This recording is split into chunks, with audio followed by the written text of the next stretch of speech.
Jesse, are we ready? We are ready. Okay. All right. Notice is hereby given that the Board of Directors of the Green Mountain Water and Sanitation District of the County of Jefferson, State of Colorado, will hold a regular meeting at 6 p.m. Tuesday, March 14th, 2023 at 13919 West Utah Avenue, Lakewood, Colorado 80228. This meeting will be held for the purpose of conducting such business as may come before the board. This meeting is open to the public. The virtual meeting option for those who may not be able to attend in person, the district will offer the option of participating in the meeting via video/conference call. To attend, please go to https://us06web.zoom.us/895-3322-5776 or call 669-900-6833 and enter the meeting ID 895-3322-5776. To troubleshoot issues with the connection at the time of the meeting, please follow the link https://sections/sections/EM-US//sections/200305593-troubleshooting. If you still experience issues, email customerservice@greenmountainwater.org and our IT staff will assist with you as soon as possible. The district does not discriminate on the basis of race, age, national origin, color, creed, religion, sex, sexual orientation, or disability in the provision of services.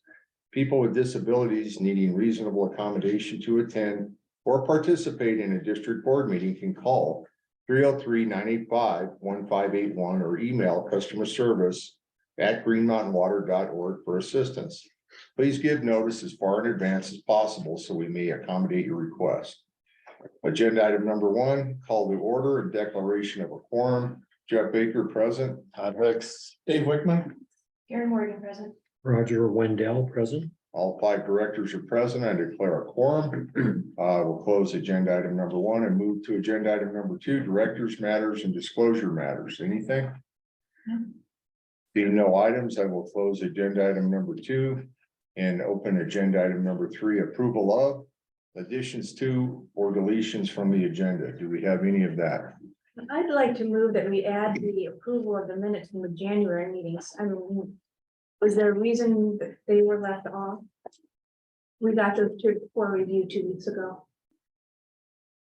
Yeah, the dates look like this, so, the last board meeting, we didn't approve the minutes that were sent out.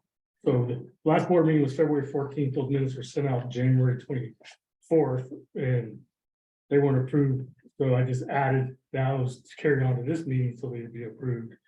And then the minutes were sent out 2 weeks ago, I just got edits for those yesterday from Director Wickman, so that's why they weren't put on the agenda. Well, I'd like to move that we add those to the agenda for approval. So I move to approve minutes for January 10th, January 23rd, and January 30th. I will second. We have discussion. No discussion. All in favor of the motion, say aye. Aye. Said aye or nay? Oh, 5 ayes, so the motion passes.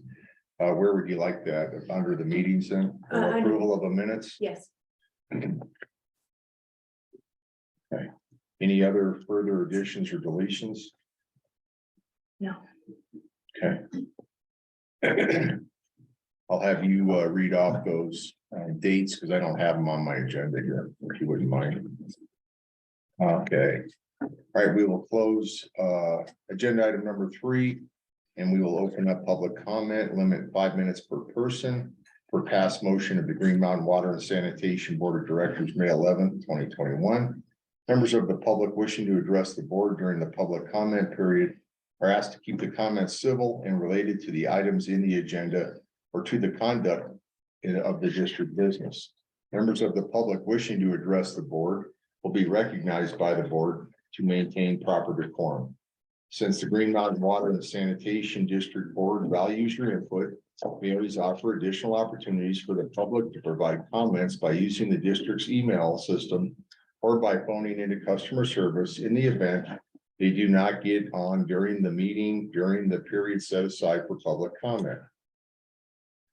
So we will start in the room. We'll start over here. And we'll go this way and then we'll go online. Does anyone wish to speak? I do, but you mind if I go at the end, just I didn't get full notes together. Okay. Anyone over here wishing to speak? Yeah, Chris Drummond, live down the road here in the neighborhood here. We use bridges and use the, access to the convenience open space pretty much on a daily basis.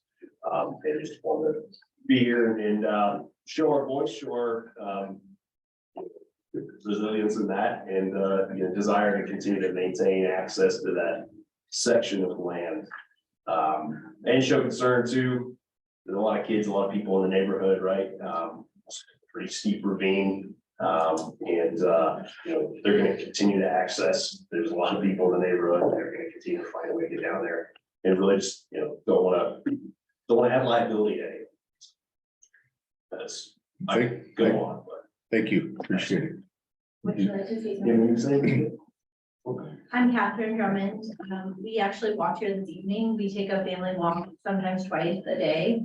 And it adds to the quality and value of our family's life. And taking away the access to the bridge would really change how we live our everyday life and the safety I feel for my children to be able to cross the ravine safely and experience nature close to our home. Thank you. Would you like to say something? Are you sure? We're pretty friendly. We have some candy up here if you want to have a piece of candy before you say something. Anyone else going around the corner? My name is Jessica Stefani. I'm also here because I'm concerned about the outcome, the fate of those bridges in the ravine open space. It's very important to our community and want to see, like I said, the fate of those structures. Thank you. Anybody online? Alex is up first. Alex, can you unmute yourself? Good evening.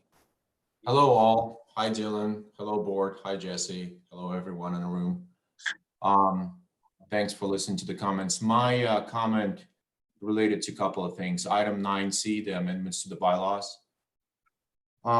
There's a few things there. First of all, I'd like, to give credit where credit is due. I do believe it was Director Morgan who had originally proposed that. What is it? Almost a year and a half ago, 2 years ago. And was chastised for it by some of the directors at the time. So I'm not sure why this is back up on the agenda. Two,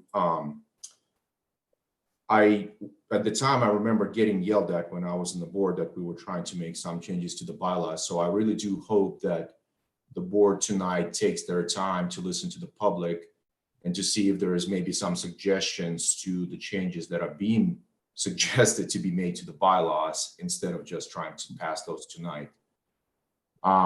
Another thing on the legal matter, there have been some rulings recently in Timmons initiated lawsuit against the district.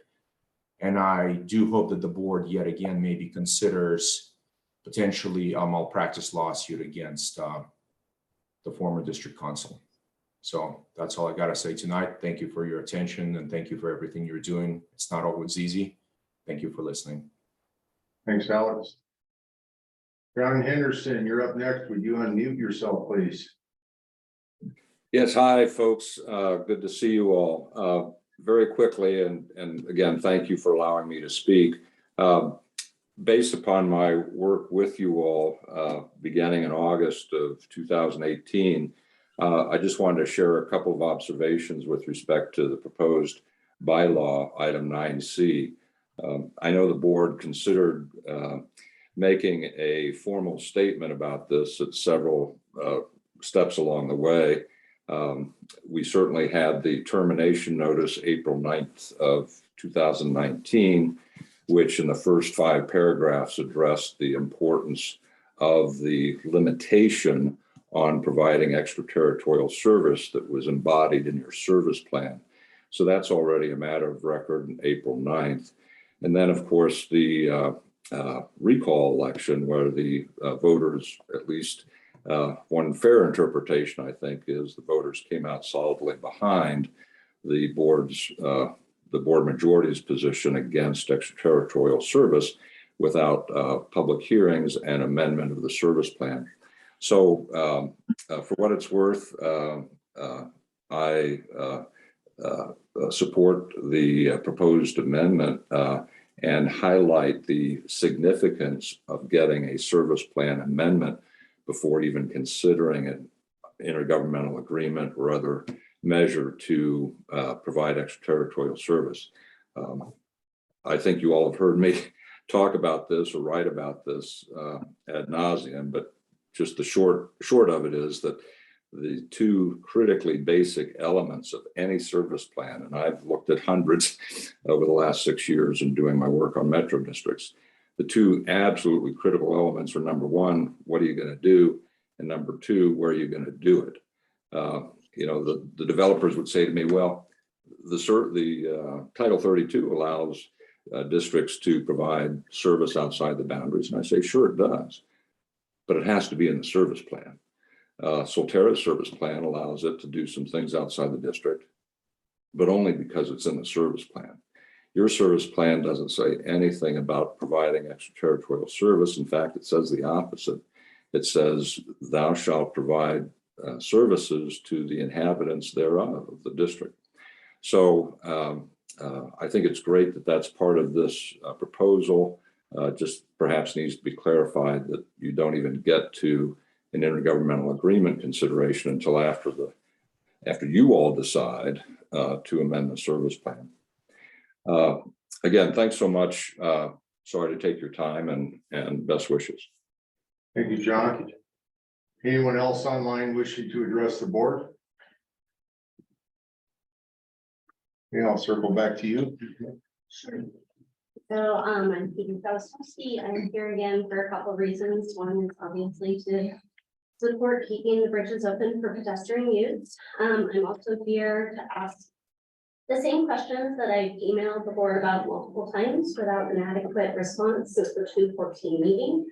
I appreciate that you directed me back to the website, but those weren't the questions I asked. So my number one question is, why do you continue to pursue barricading the bridges and wasting more of our money with barricades if you're serious about negotiating with Lakewood? Like, why do you pursue that? Why does that continue? And why does it continue at the rate? Why does this need to be a speedy thing?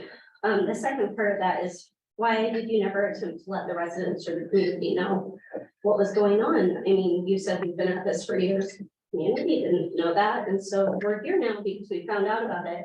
And it just feels like since we found out about it, it's like everything is speeding up on your side to try and close them as quickly as possible. My other question is, I would just kindly request that when someone emails, there's a response to it. My name is Peter Gostowski. I get to add that, yeah, we've emailed many times. I probably have maybe 50 emails out there. Never once have I had a response. This board has replied a couple times. I will say that for sure. But typically the responses are very inadequate. So I'd start with that. And then I have a few things I'll read here. I'm here to request responses to the following to be published on the Green Mountain Water and Sanitation District website prior to the next board meeting. These would be the following. I would like to see answers to on that website. One, disclose the total costs incurred so far on all investigations to the middle bridge repairs, including engineering costs with merit. With this disclosure, please state how these expenditures that are essentially being forfeited were in the best interest of your constituents and withhold your fiduciary duty. Please do this by comparing these costs to the past bids. Please also compare these costs to the new truss pipe proposal. Discuss how these costs would compare to repairing structures to keep open for pedestrian use as they have been for the last 50 years. Disclose documentation that shows Green Mountain Water and Sanitation District owns the bridge structures. If this cannot be supplied, state your legal stance on the ability to barricade something that you do not own. State the reasoning to barricade the two bridges that are 100% structurally sound, noted by yourselves. state why the rush to barricade now, when they have not been barricaded for the last 50 years? And if you've been working on it the last 4, why didn't you barricade it initially? I would also like to have Green Mountain Water explain why they have been involved with such high amounts of litigation over the last 5 years. Thank you. Anybody else wishing to speak? Against the board? Okay, well, I'm gonna close out public comment. And we will move to agenda item number 5. Karen, I'm gonna let you make the motion because I need you to add in the additional January minutes. I move to accept and approve the minutes from October 25th, November 29th, December 13th, December 15th, all 2022, and January 10th, January 23rd, and January 30th, 31 of 2023. I will second. We have discussion. Okay, no discussion, all in favor of the motions, say aye. Aye. Aye, we have 5 ayes, 0 nays, the motion passes. We approve all of the minutes. And we'll have to get probably copies of the January minutes for signatures, or do we still have to sign on those or initial those? It's okay. Yeah, I'll print them out at the end of the meeting, have dates and time. All right, I will close agenda item number 5 and open agenda item number 6, district manager report. All right, so district manager report, as always, send it out. If there's any questions, concerns on it, we're going through recognitions dashboard, maintenance report, project management, operations. You know, anything, any concerns? I thought you guys did a wonderful job on the Mississippi break. I saw that happened in the evening and you guys had that thing repaired quickly. And it's been re-asphalted and very great traffic control and nice work on the asphalt and everything. So that was a minimal impact coming out of Sunday into the Monday rush hour. So hats off to the staff. Well, so I had a question on that. Was that another beam break on the XL line? Was that XL gas line causing problems again? No, it was just a cast iron line, old cast iron line that started rupturing. Okay, It was, the gas line was there, but that's when they went. okay. Good job. Right, anything else with the district manager report? It's in the board packet. Thank you, everybody. All right, we're gonna close agenda item number 6. We'll move into agenda item 7, capital and construction projects. Jeff? Okay, so I just list the bullet points in the board packet along with the actual Excel spreadsheet. So the bullet points, the Bear Creek CIPP, which stands for Chair in Place, is going along well. It did get moved up from the end of March to May just because of the extreme cold weather and the snow, but it's in process. The Kipling sewer line, XL Energy hired a contractor to move that, and they're supposed to move it next week. And then we'll proceed with Brandon Construction to expand the capacity of the Kipling line on Alameda. The barricades of ravines is still in the fabrication shop, still in the fabrication stages. The new generator for the pink pump station. We have 3 quotes on generators, so they're all about the same. They're all around between 120, 130,000. It's 450 kilowatts. And so we're looking at the timing, like some will take a year to get and some will only take 20 weeks. We're looking at timing on that. And then the Atlantic water line, JVA did review the design from 2021 and they'll send us a memo on the cost and everything to replace the Atlantic water line. So what's the generator at the pink zone? Yeah, the peak zone Yeah, is that gonna be diesel or run natural gas? diesel because we wanna.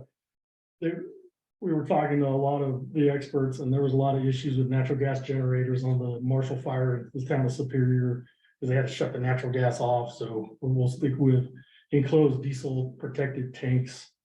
That will, withstand a lot of weather, a lot of other issues, whether it be a fire or anything, so we'll go with diesel.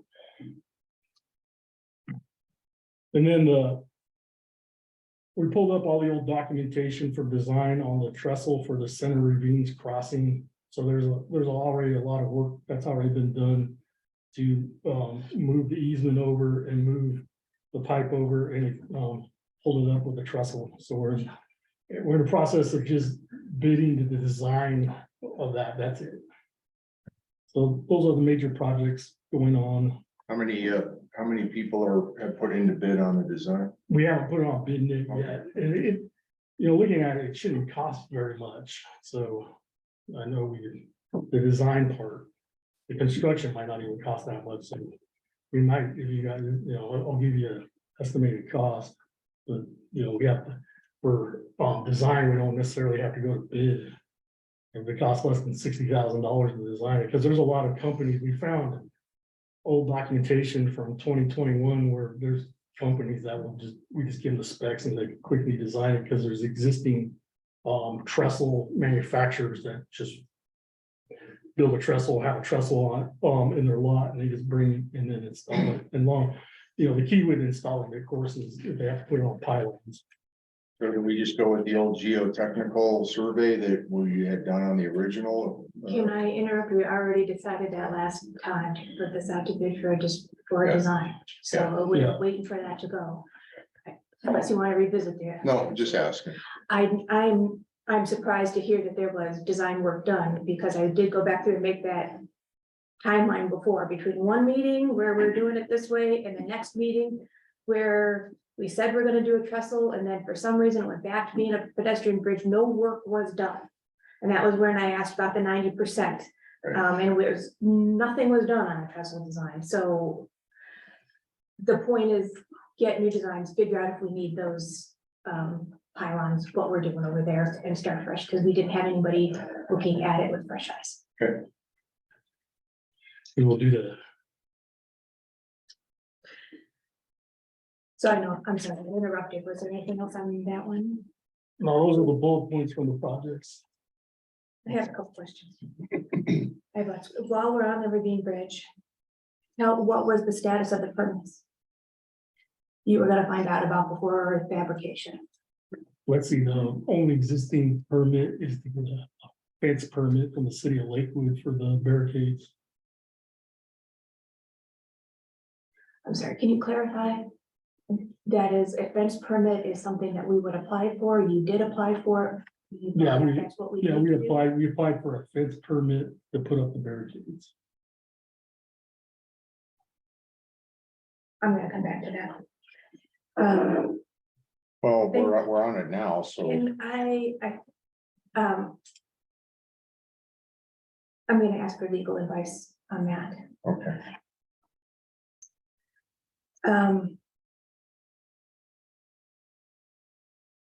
And when did you apply for that? I have to look up the exact date. It's been a couple of weeks.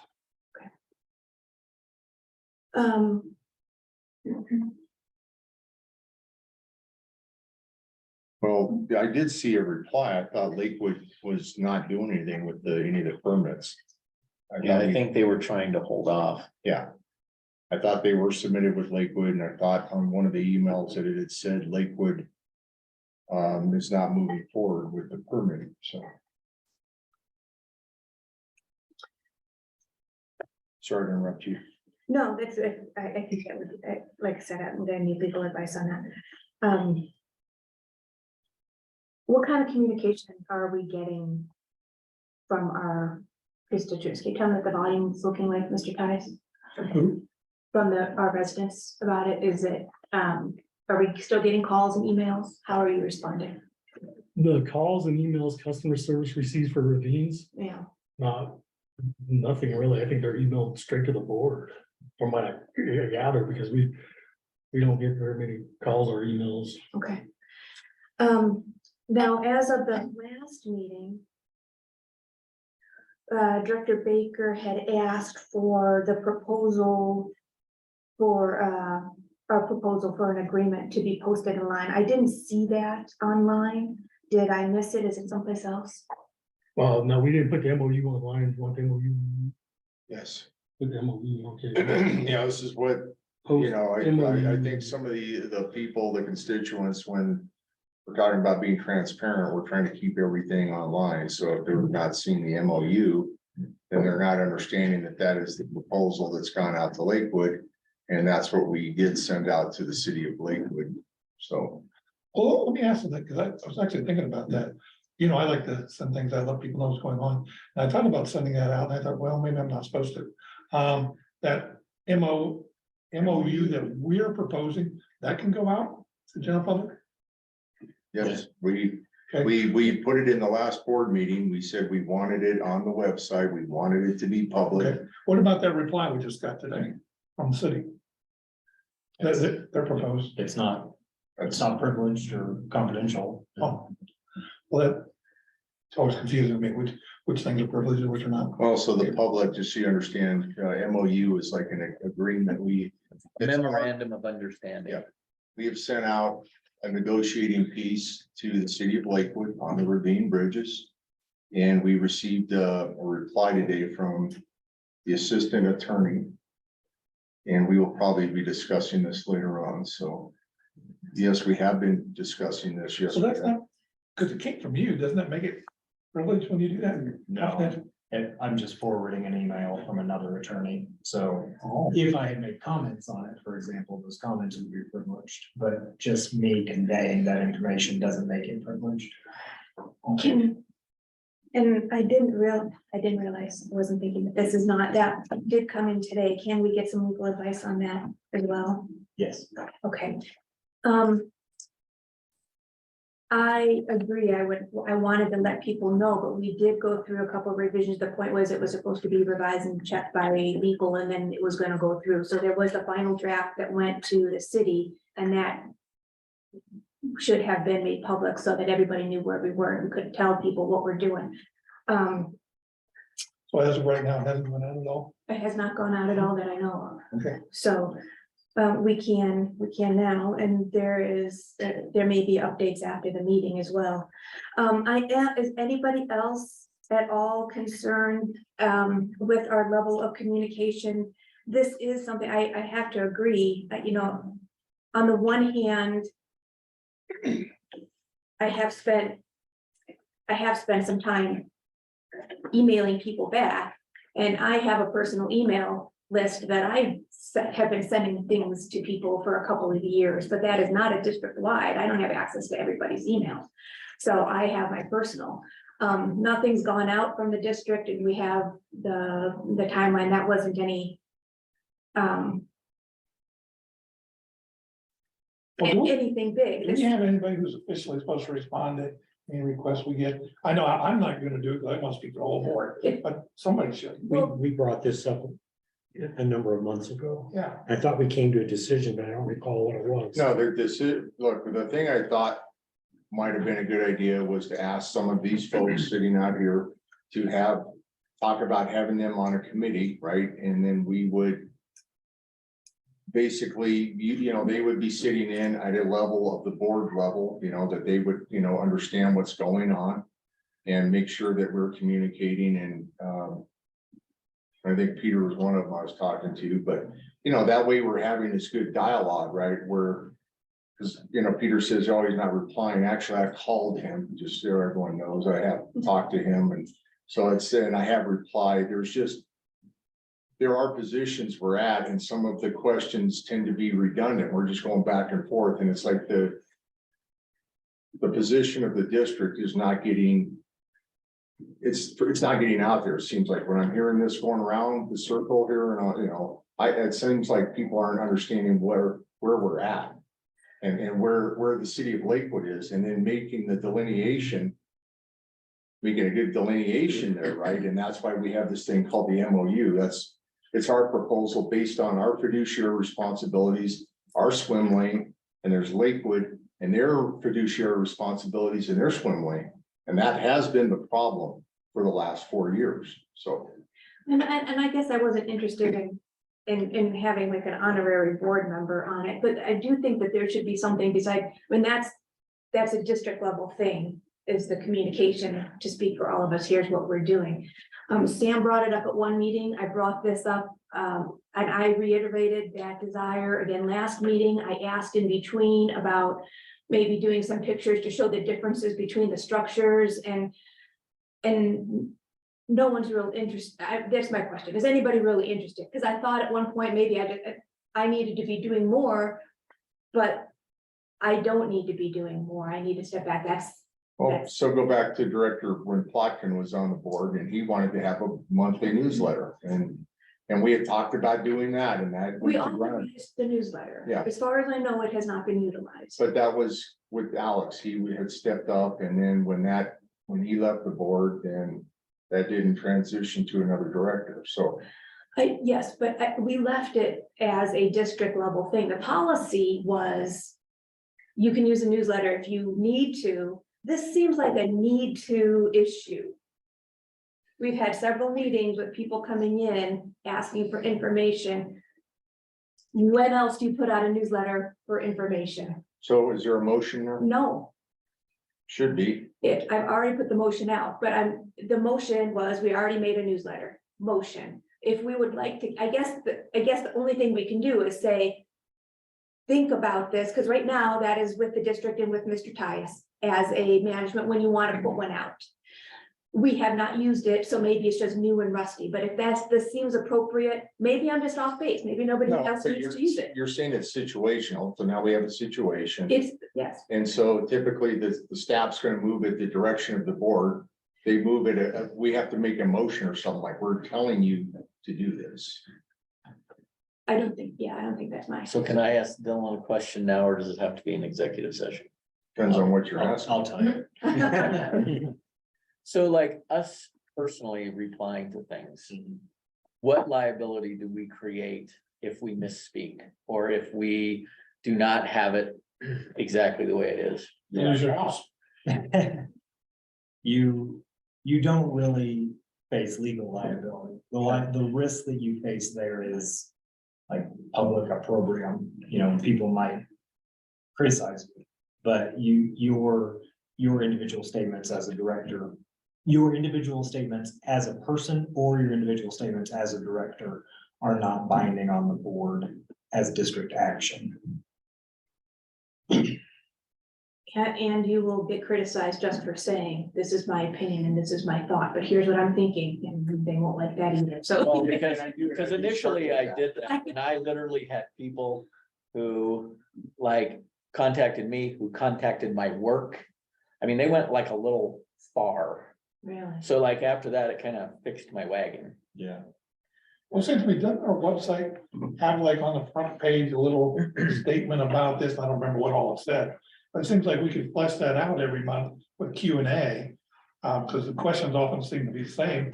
And when we put that on the front page, don't we have something on there now? Yes, you could log on, you scroll down, it's right there and we have it, it's on the website. I'm trying to remember how complete it is. I don't recall. I guess that's my point. The policies and the tools are all in place. If we chose to use them. So I'm trying to,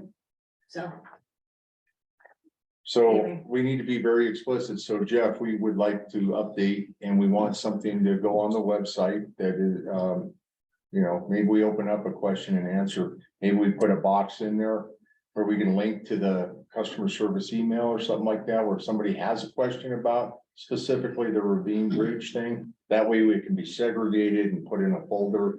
I think that'd be a great idea. If you don't like me putting everything on you, but I'm thinking, yeah, you may not run into problems, but you step into something, then all of a sudden in a court case, they're going, oh, wait, what is that? And that's just bad news. So if we put that Q&A, could you do the A part? no, sorry, I object. I don't think it would be economically Yes. efficient. Well, I know it's not economically efficient, but one of us will step into it. This is Jennifer's job. I can review, if there's a Okay. questionable answer or question, I can review that, but I shouldn't be doing the answers. So you can always answer, you can say, look, I'm Jeff Baker. I'm just responding as Jeff Baker, not as the board, because you were not the board. You were 1/5 of the board. Whoa, whoa, whoa, So whoa. hold it, you're just not the board, you're 1/5. And you know what, you can communicate with the constituents, if they're gonna, and people do. I've got a whole folder where people wanted to scalp me and behead me and all this other stuff. I mean, that's the love folder, but the rest, that just goes with the territory. So, Well, what I'm thinking is, it's human nature that you never quite get coordinated. So therefore, it's usually a good idea to delegate it to one person, then you have a single answer that goes out. So the questions, well, we just had a few questions today. We've had questions before. They come into the manager to come up with the official answer for the district, run it by legal, make sure we have a step in it, put that on the website. I think that would be efficient as opposed to each one of us trying our hand at trying to dealing with it and I don't want probably failing. to misspeak, but the questions I heard tonight were addressed on, Wrong site now. yeah, in my opinion. So am I, Karen's, I addressed those by email myself, I think. well, and both of Most us of them, have, yeah. and So to I the point agree. when we put the, specifically with the MOU, everyone's like, well, what are you doing? Blah, blah, blah, you know, it's like, well, here's what we're doing is the MOU, that is. Oh, that's a contract level, that is a proposal, right? Well, if we have a good answer, then that's what we need to be doing. Well, we've done it, that's, you know, I mean, it's there. I just don't remember it well enough as. Yeah, the two things on the website is the first response from Fox News that the board agreed on, we posted that. Right. And the second thing on the website was the timeline that the board agreed on, so we posted that. And so now we'll post the MOU. So everything will fall into place. So is anybody asking a question that we don't already have on there? Well, the only other question what Peter asked tonight, like, why are we in all this litigation? I would have to tell him, you would have to be sitting in on these board meetings with us for the last 5 years, if you want to know that. Sure. Yeah. That's not a simple one sentence answer, Yeah, so, of course. Of course. you know. Yeah. Okay. Karen, did that kind of went down a rabbit hole with that, but I mean. Don't you think we ought to keep that all, I mean, you know, we probably need to direct Jeff or the staff, if you want something specific in response to something. Yeah, I hear what you're saying. Yes, thank you. But that is exactly what I'm trying to avoid. I can't tell other people what to say. And that is not our job. We're here to set policy. So that's exactly what I'm saying, is that we set the policy that you can use this if necessary. I haven't seen it used. People obviously don't, so nobody obviously thinks it's necessary. And that may be fine. If we're getting down to the granular level of, we all think it's necessary and it's still not happening, then that's a different decision that we need to be making. Does that make sense? Okay. I have another question. Oh, well, that reminds me though, there was no newsletter besides the postcard, right? Correct. Did anybody, I'm not on the emailing list. I did not get it. Did I you just get the got my postcard? bill. Did anybody test that ever? I mean, you tested it obviously, but I don't get it. Did you guys get a postcard? That was like in January. I did. You got it? Okay. Yeah. I don't know how to look. I was wondering about that. I'm sorry, do you mean It's the annual a thing mail that comes. postcard or do you mean? Yeah, the email. Yes, Yeah. yeah, I I've got just checking. the, The stats for it. yeah, I've got the stats for it too, we could pull up at some time too. It Would you was do- like, So it was an email. it was, we had whatever 80%, and then I think 80% of that 80% was actually sent, 20% of them were like bounce backs. Or Yeah, that's or emails fantastic. Or something, That's so. fantastic. So I didn't get that. I got the postcard where we were talking about the annual rate increase. Yeah. That is what I'm talking about, Okay. postcard. Yeah, I got that one. I didn't get In the it. mail? Yes. Yeah, okay. All right, well, can you send me those then, please? The stats for that, if you could send that to me. Yeah, Sure. Thanks, and later. Mr. Tice, what's the status of the FICO spreadsheet? JVA is working on the age of the infrastructure lines. So they're having a hard time getting the actual real data. So it's basically done. We're just waiting for JVA to fill in the age of cost of the lines. Can you send me what you've got so far? I think that's, because that sounds like where we were at last month. Yes.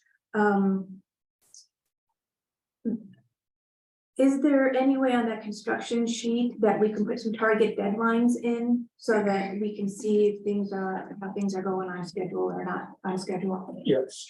So that would be a good question. So I know this is one of the things, Jeff, I know, especially Karen, because she's really on top of these things. So like when we're talking about like the bids or for engineering for projects or these kind of things.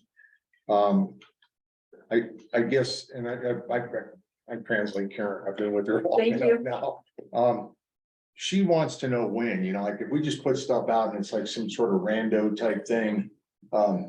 People want to know, it's like, when can we expect an answer? When can we expect a bid or an answer or something? I think that's appropriate to put some sort of a deadline, and then you could post that out to the board, like when you're doing the construction spreadsheet, or, you know, if we got the bids, or are we going out for engineering, or we're going out for actual construction, then put, you know, some sort of deadline next to that on the spreadsheet. Right, yes, thank It'd you. be nice, so, and I think that's appropriate, you gotta make things time bound, or you do slip, everything moves to the right, and then we're doing this here, so. You want, so JBA reviewed the prints, you know, we shifted from the Kentucky Avenue line, so JBA started on Kentucky, then we stopped that, then we moved to Atlantic. JBA just approved the drawings from 2021 on Atlantic. Do you want them to bid it, or do you want us to bid it? For the actual construction? As long as they follow procedures and get it out to a couple people, Oh, yeah, they'll get it out to everybody. and we need to keep the records. Yep, JVA. Because they'll do it real quick. All right, so we'll give you a deadline, target date on sending the bid. I'll tell JDA, get the bid out, We, ASAP, and we'll give you that date on this construction spreadsheet. we are supposed to be in control of that, and that was supposed to be for making sure the bid goes out and then keeping the record so that we can go back and say, here's the 3 bids and this Yes. is what we did. Yeah, I'll tell JDA to say, We'll just roll that up into that spreadsheet, Yeah. and that way, you know, it's just, you can open up that box on that specific line item. You could see, you know, the hidden data, like, well, here's the bids. Yeah. You know, and here's the dates, all that kind of stuff, kind of nested in there. and we'll put a target date to get the bid out for the center trestle. So with that being said, I mean, typically, I mean, you worked in this industry. What, you know, you would know the normal expectations, you know, if it's a 30-day, 15-day, you know, 60-day type thing, you know, go ahead and do, you know, make sure you make things time bound on these folks, you know. Oh, yeah, when we post on BidNet, it'll have a deadline when they get bid. Then we need to Yeah. attach that to the construction spreadsheet, Yeah. so Karen, because Karen does a great job of tracking all this stuff. And which I much appreciate. I don't have that kind of brain capacity, I wish I did. You do plenty. Thank Yeah, you. right. Are we okay by that? Yeah. Okay. Schedules, what's the schedule on endpoints? So so the endpoints are the cellular endpoints by Badger smart meters, and we work on them every day. So we have like 20% left. So I don't know. What we do is we contact the customers. About those wireless meters. Yes. Yeah, so we contact the customers, and the customers get us a time and date where we can enter how some of the meters are in their homes. So we work on them every day, so it's really kind of dependent on when customers let us in and out of their homes. So we have probably less than 20% left. Well, I can get you the exact numbers. Isn't that a fill-in type project too, when you're not doing PMs and repairs and? Yeah, it's scheduled in the morning meeting with the, asset care scheduling. Austin usually does them every day. Can I ask a random question? I, read a lot of other stuff, and somebody out there next door, whatever, was saying something about Excel came in and put in a meter, and I didn't authorize it. Now I want it out of there and have to pay them to get it out. It was like, sounded like a mess. It was Excel, not us. It was like, is there anything that we could run into with our little wireless meters? Can they throw it out and charge us? I mean, is there some way it can blow up? Well, they're not supposed to, like in your meter pit, because being a master plumber, I used to have access to that, and now I can't, if you go in there, if I tamper with the meter pit and I tamper, just like Excel, they have a little meter thing on there, you break that seal. Same thing with Green Mountain, you go into their meter thing, that is a utility level protection, and yeah, you cannot. The answer is no.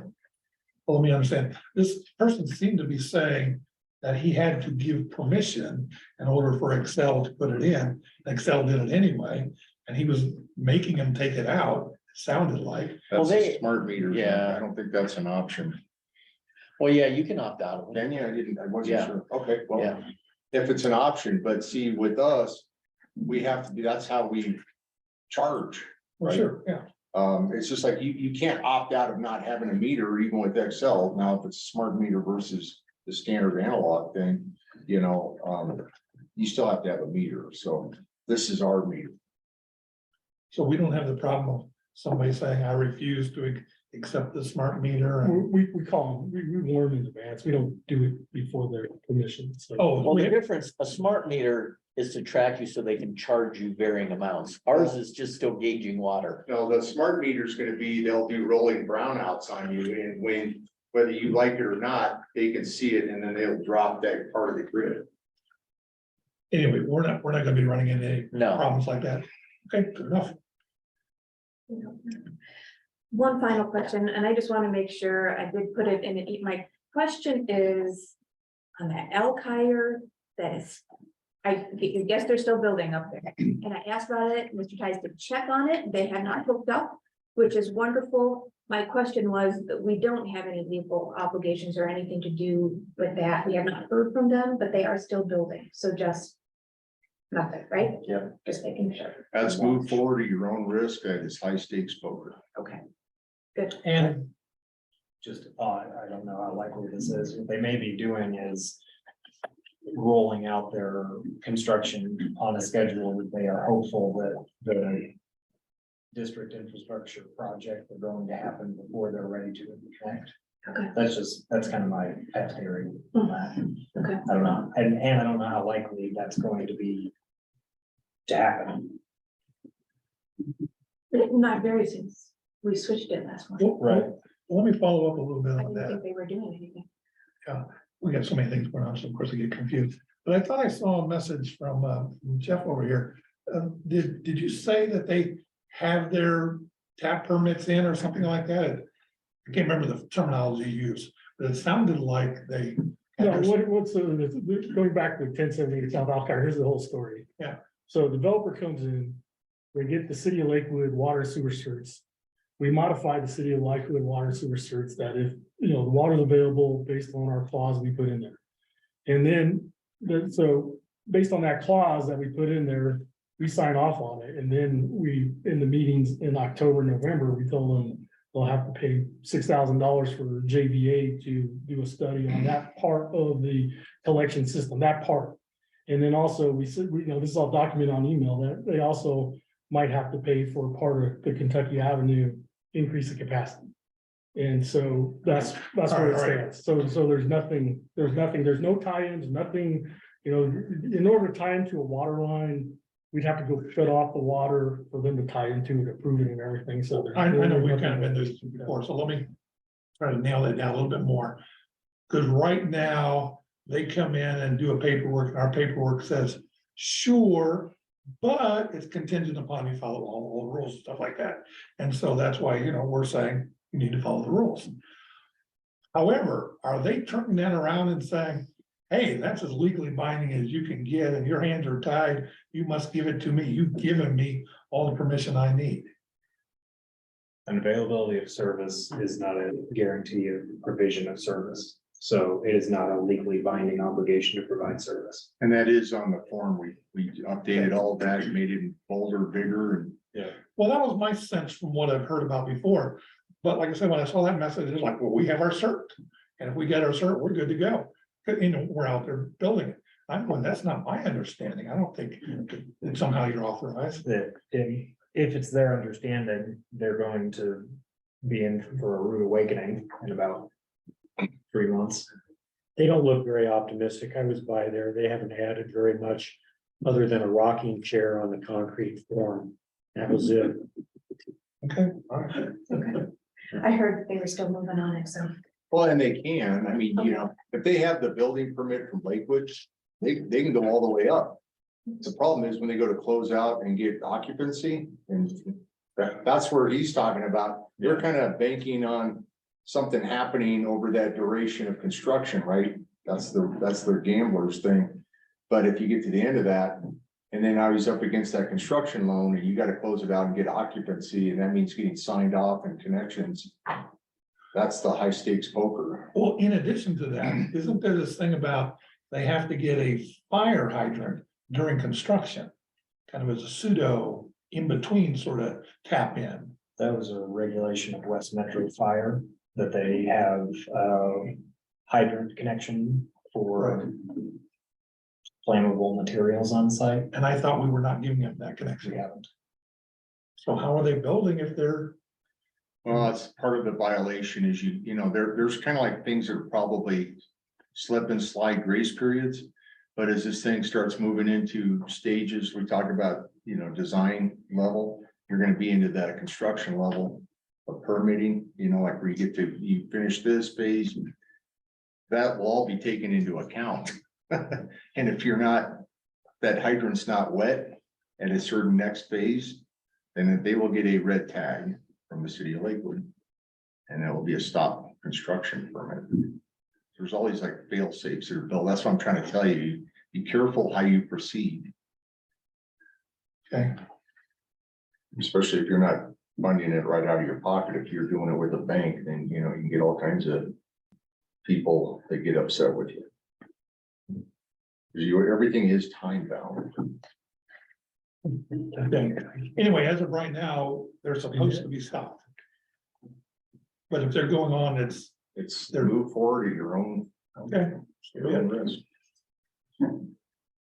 Karen, anything That's else? all, thank you. Okay. Close out agenda item 7. We will open up agenda item number 8, and I will turn this over to Director Hooks. So I've gone through and I reviewed the February and March operating expense and capital expenditures. I went through all the unaudited financial statements. And I'm gonna move that we accept all of them as they are. I will second. We have discussion. I would like to know who are Dovetail Designs. Dovetail Designs is the company we're picking up all of our past records from Barrick Engineering and McLaughlin Engineering firm. So we're paying them to bring in all the documentation and records for the past 40 years. That's why there's a few charges. Okay. It is, yeah, there's not gonna be very much charge. Once we get all the documentation stored in our database, we're done. That way we have everything we give all the diverse engineering firms, whether it be JBA, CM Smith or whatever. And everything is being put online. Well, everything will be stored on our drives, our servers. Thank you, guys. Good catch there, Karen. Any further discussion? All in favor of the motion, say aye. Aye, we have 5 ayes, 0 nays. The budgets have passed, so. Is that both of them? Yes, I did do Okay. both of them. All right. All right, we will close agenda item number 8, and then we will open agenda item number 9, directors matters, and Karen, you're on deck with legislative committee update. Roger. Would you like to go first? I just had some general statements. I start with a question. Are we providing the dossier to the rest of the board? We decided not to at the last meeting. Okay, We asked. so they're not interested. Yeah. Okay, that's fine. I lost track of that. Just in general, I've been learning a lot. I've been on the phone with CLS a few times with their staff. Extremely helpful, extremely knowledgeable, and this is, I can understand why you don't want to read the dossier. This gets really complicated. Some of these bills, and everybody's nodding their head in agreement. But in general, I think, if I could speak for Karen as well, I believe we're taking a common sense approach to things, like they come up with ideas about wireless network for voting, construction contracts, adding inflation to certain provisions in various bills. A lot of that to me seems like common sense. And you placed your trust in us to work with CLS to provide our input. And I guess what I'm saying in general is, I'm all for indexing things appropriately to inflation, not burdening employees too much. A lot of bills pertain to employers, especially districts like ours. And I think in general, it's fair to say we're just taking a common sense approach, working with CLS I'm thankful they're so knowledgeable because I wouldn't have a clue looking at the bills normally. So that's kind of where I'm coming from. But to be clear, you're learning about the bills and we have not taken a stance on any of those. We have a couple of them. Well, they call which ones. We've given them our input. And you've testified. We have on the Metro District bills, yes, we have, but for example, the electronic voting and the employer stuff, we're kind of getting our feet wet. Yeah, and to Director Morgan's credit, she spent about 5 days down there waiting to, well, that's an exaggeration, extraordinary amounts of time waiting to testify at the Capitol. But where is this Metro District bill? I have a fun update. I like fun. It's not really, it's fun for me personally, because I had a meeting with our representative, Monica Duran. She represents 90% of our district is in House District 23. She represents, we, Green Mountain, make up 25% of her district. And if I would have thought of this, I would have met with her earlier. She's Senate, House, she's House. but she's House Majority Leader. What's Chris entities? He's Senate, No, he's not Senate, he's House. so he's. I thought he moved up to Senate District. Duran, when they redistrict everything, HD 23, that's where Monica's now our House district, and I think Kennedy is the Senate district for us. And I didn't bring the map. Sam made a great map for us. I have 5 copies. You want me to grab them? Oh, I don't think they had names on there, so I don't know. I would know the numbers if you know the numbers, Mr. Tice could provide the numbers, but I don't know what Kennedy is, what number he quoted, 28. We're at 28, I think. So we got everything ready and the meetings got postponed and they got postponed and I'm a little bit stressed because I need Director Baker here to be an interpreter. But I didn't have you there, but we had a lobbyist and he was so wonderful. So we had a 15-minute spot because she's House Majority Leader and they don't need to give you 15 minutes and we got it done in 8. And he came up with concise arguments, things that she would want to know about internal politics. So it was very worth it. Thank you. Did you say that? What I in the end, we got, we told her what was going on and our concerns and how we ended up having, this was a big deal on that recall election. Do you want to fight the developers, the Metro District development or not? And so she knows where we're coming from. The state of those bills are the one that makes conflict of interest illegal is going to die in the Senate. Making conflicts of interest legal is on, it may pass on second reading in the House. So.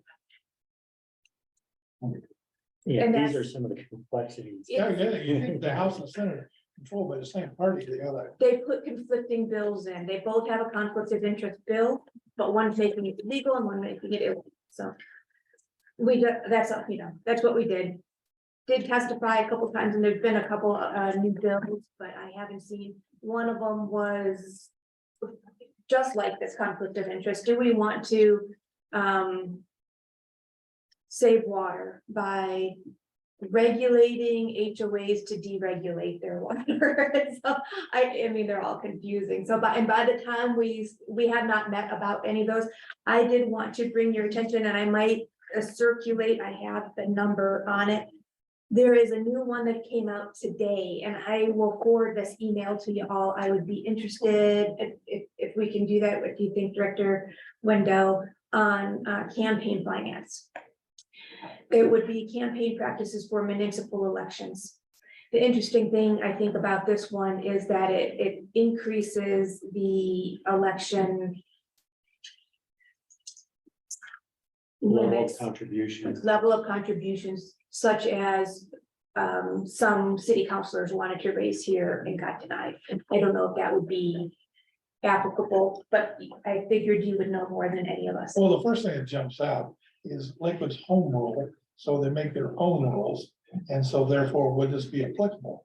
Theoretically, the state could always override the city at some point, but for the time being, city is supposedly writing their own rules. They could, but it would be a basis to say, And then the second thing, if you're saying that this is gonna affect special districts, so that's us. it's not gonna affect special districts. It's just municipal elections, but this was a thing. So anyway, look at it and see what you think. I know you just did all this campaign and it was just up in city council. I think roughly, they're suggesting to go from $250 individual contributions to $2,500. But I didn't see how that applied to us. It doesn't. This came up in city council recently, so I know it's applicable to our people. And it may be something better to do since the people in city council. And when you say it didn't apply to us, you meant the water district. Yeah, I get it. But our residents, that would be something. So anyway, this just came out today and, but we haven't taken any further stances and we're just waiting for our bills to go through all of the local rent controls and all of those housing things are still expecting a package soon. We were concerned at some point that they might allow the city or county or something to basically take over the water district and kind of run it. Is there anything along those lines ever? That's what you're talking about. That was under the Metro District part, and that's what there was discussion about the state level, like you probably are more up on that. Did you? I haven't heard of any of that coming back. But you understood where their starting line was, they were like they want to do away with a lot of the metro or special districts and you just have an overreaching thing like from the city or county type level. I think that's where that was going. Yeah, we talked about All the way up to a possible state level or some state one or something. How far it went, I don't know, but they were talking about that. Yeah, and there was passed legislation that under certain circumstances, special districts can be taken over by county or authorizing municipality, like in the case where there are no eligible electors in the district. So there's a Oh, that was inflation last issue. Yeah, Okay. yeah. Last session. and that didn't worry us, but Well, I was worried about that. It wasn't, they were gonna make it too open ended, right? Where you could get leveraged, oh, you didn't catch this, and all of a sudden your district's taken over by somebody, right? County, city. Well, the thing about what we're looking at on this Metro District one now is the profit motive. If that conflict of interest, if they can't buy their own bonds and make money off of the financing, they wouldn't be coming to us for district and all of these IGA requests would go away. But they're legalizing it, so then you can't even fight about it, and that's where we're at. One of the interesting things was, they're not calling it a conflict of interest bill, they're calling it a transparency bill. And during testimony, there was an amendment that says, they wanted to strip out the conflict of interest piece and just leave the regular transparency stuff. Will notify you about meetings and the bill sponsor got very upset and said, "You're just gutting this bill. We can't have this. You might as well just kill it now." Well, so much for transparency. So we know the real motivation is financial, and that's what we're looking at too, because that's what they want from us. They want us to be their profit center. And it's not. Special district did come out in strong support of this conflict of interest bill, saying buyer beware has worked very well so far. You mean special district association? Yes. What did I say? Special district. Oh, Special District Association, yep. Anyway, thank you for my long update. Really appreciate that. Some good stuff. do you feel that this process is still working for us? I think if we do this again, we did a very basic monitor contract. We kind of came in late. It was the start of the session. We're figuring out what we need to do and how to do it. So he is helping as much as he's monitoring. So if we wanted to do anything active, and for me, who wants to be active on everything, it's very frustrating because I go talk to more people. But that's what we should have done and figure out a strategy in the fall and figure it out and go talk to people and get all that done. We still have time to do that. I would encourage us to up the contract after the session and look at getting our strategy nailed down, because like I said, if we could have fought harder for this, I didn't even think about talking to Representative Duran until last week, and we could have made a difference on that. So you need to come up with evaluation probably in August of this. Okay. So as we roll into the budget, whether you move forward with it and any modifications, and then doing the fiduciary responsibility, reporting to the public, like, this is what we got for the money. This is why we are doing it. This is what we got for it. And do we move forward? Do you expand it or whatever? But that'd be a good thing to have ready in August. Good idea. Can I throw a wet towel on this? Sure. CLS is very good, and I'm not just saying that, and not only are they professional and capable, they're quite personable. I've been on the phone with him, he's always quick to respond on email. And they do great work. I just don't know if there's a rate of return on this for us. I just don't see it yet. We're putting a lot of effort, time, and money into this for what appears to me to be little return in the future. And that's kind of where I see it now. I'm not opposed to it, willing to give it the year and try it. I'm learning about it. But it's, the ROI seems minuscule to me.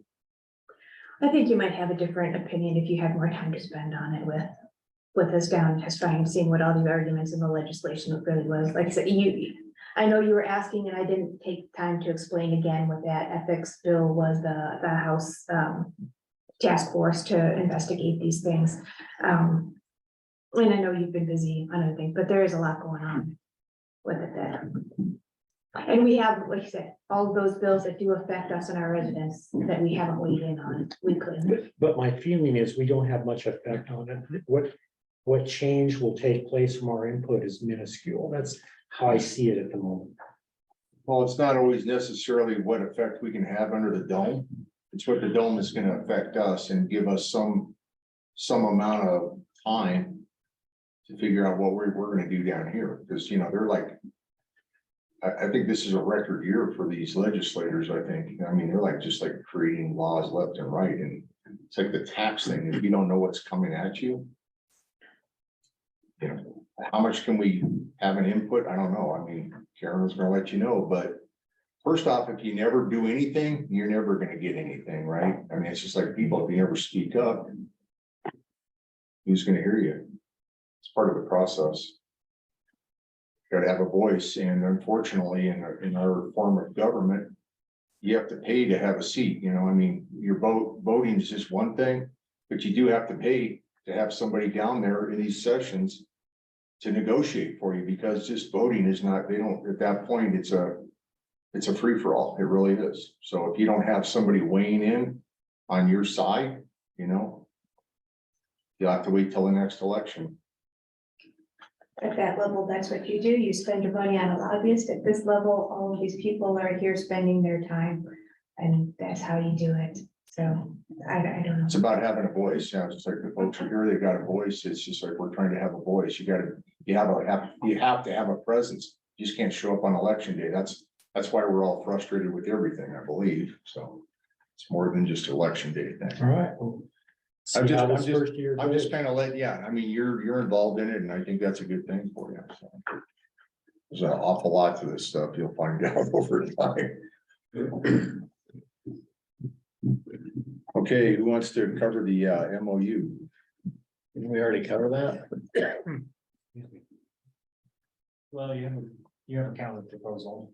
So now we're, If you want to talk about that. okay. So I was gonna ask, could we make a few copies of that and maybe pass that out to the audience so they can? Do you want to just scan mine?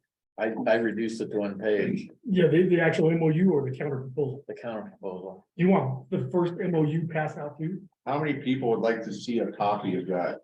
MOU. Then we'll get you three. Yeah. So Here's a clean copy of the MOU. So this is what we proposed to the city of Lakewood, so you all know. Okay. This is what was sent in.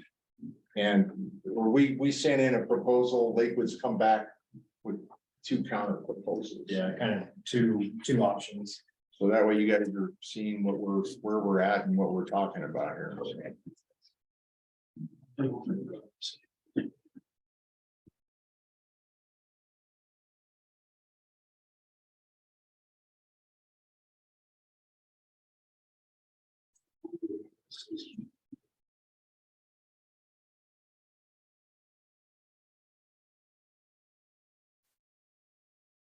We're gonna be on deck after this, you ready?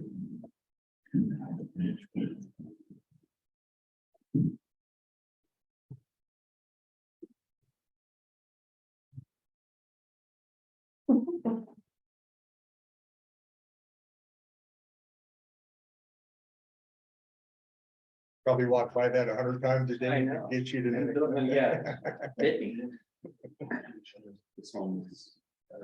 This is that little corner here, Jeff, that I think they forgot they didn't have that in that, the district voting thing that last time. There was like 4,500 people that were omitted, that little tiny nodule there.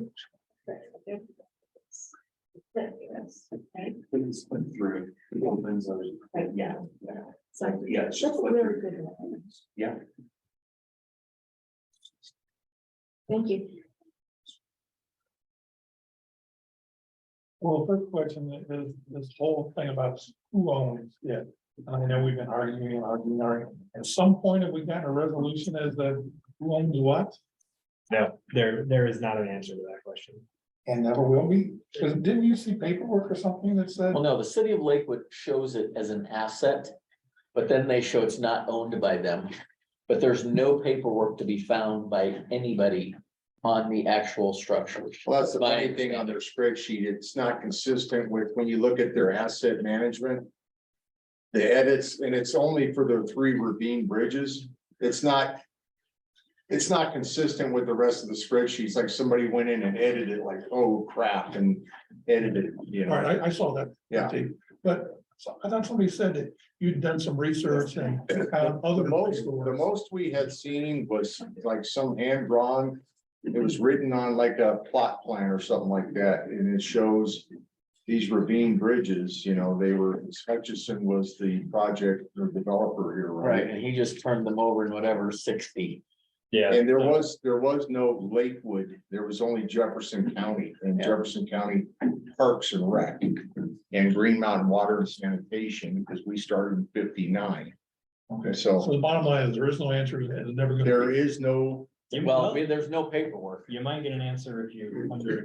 Well, that's what I was occurring to me. It's like if we both agree that one party is the owner and one is not, if everybody agrees, and then you have a solution. When we make some paperwork. And so I'm assuming that's what we want to do now is, do we want to take it or not? That's gonna be one of the questions you need to decide, yes. I think the most likely reality is that the structures go with the pipes. The pipes. So I think they're probably yours. But that's. Which not- is their proposal number 2. Yeah, Right. well, they. That's kind of weird. Lakewood is Kind of. taking the position that you own the structures. I was kind of leaning to one, that, you know, they own it and, you know, they can own it all they want, as long as we can put our stuff on it. Well, it doesn't matter what the past, these are 2 proposals for what going forward will look like. Yeah, so you can choose to own them, or you can choose Lakewood to own them. Well, I was thinking, they own it, that's fine. And our only problem is as long as they own it, that they don't try to, you know, be a jerk about it, and, you know. So here would be my question. So say we gave them ownership of them. Okay, then a pipe fails. Are we then, because they were considered pedestrian structures, do we have to bring our portion up to actually make them pedestrian structures again? Or is that something they're truly taking the cost of? they didn't delineate that. Yeah, that's not addressed here. You're always gonna own the pipes. I understand that, but to me, I mean, I honestly would not mind.